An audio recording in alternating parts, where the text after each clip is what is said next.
your weekly view of young leaders taking big steps. This is Next Gen.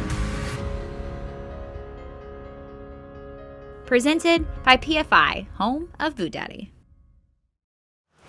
Many in the area are pretty familiar with the Western form of riding, but today we're here at Heritage Livestock in Mount Vernon to learn about English. Presley, sit for 2 beats and stand for 2, hun. Good.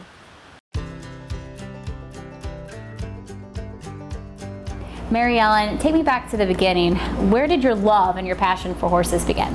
I think I was just one of those little horse crazy kids. I remember begging my parents for lessons to start with. Mm-hmm. When it was my 8th birthday, they gave me a lesson thinking that would appease me. Mm-hmm. And it pretty much started from there. And then by the time I was 11, I can't remember if I was 10 or 11, but I had been begging for a pony.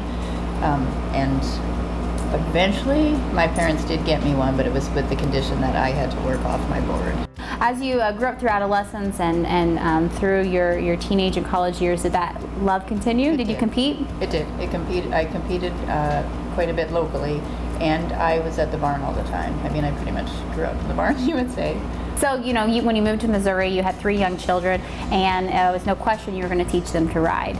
Did you anticipate that it would grow into a small business where you were teaching kids from all over the Ozarks how to ride? No, I didn't. It was my older 2 daughters, or who I taught obviously first, and my oldest daughter had a friend that wanted to learn a little bit more. She had a horse, but she wanted a little bit more English riding instruction, and from there it just sort of took off. So let's talk about that type of instruction and that type of riding, because here many people are familiar with Western forms of riding. So what's different between Western and English? First off, it would be the tack. I mean, Western saddles are larger. There's more to them. They have a horn. There's more bulk to them. And it's the reason Western saddles are designed the way they are is to spread out the weight more evenly on a horse. And also because cowboys use them. They're a tool. They're out riding for long periods of time, so it has to be comfortable for both the horse and the rider. Whereas English saddles they're much smaller. They're designed to be a little bit more close contact, so you're a little bit closer to the horse. There's not as much bulk to them. So you're in teaching English. You have young kids here starting around the age of 8 or so, and then on up throughout adolescence. What are the stages of riding the different gaits and the things that you teach them? Okay, so when I start, especially with the younger kids, when they come, their first lesson is a lot of what I call groundwork. They learn how to put a halter on the horse. They learn how to lead a horse. They learn how to groom them properly, which there's actually a sequence that you use the brushes, so they have to learn how to do that.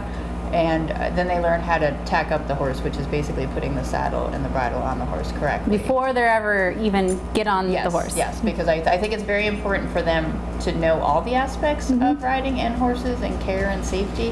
And then as they keep progressing, they'll eventually trot, then they canter. Although the way I teach, they trot for quite some time. They get a very safe, solid position, and then I'll start them over little baby cross rails, and then eventually the horse will just land in a canter, and that's how I teach the kids to canter, because it's less intimidating if the horse just does it, as opposed to having them sit on the horse and get all ready and cue them to canter, because they don't know what to expect. Yeah, so it's a progression. It is, yeah. Take me through, once your students get more advances, what is up for them? What can they compete in, and how does it build them into skilled riders? Okay.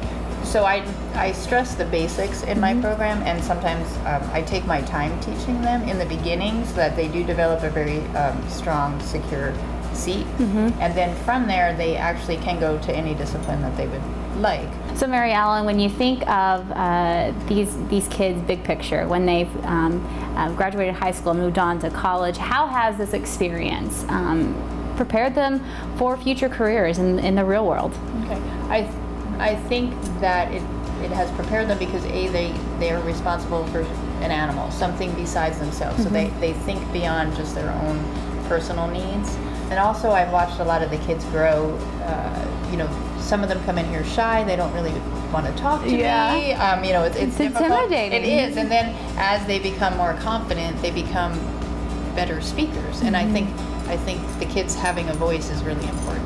especially a lot of the girls that ride here. I think it's important that girls are able to convey what they're thinking and feeling, and I think it helps their interpersonal skills that way too.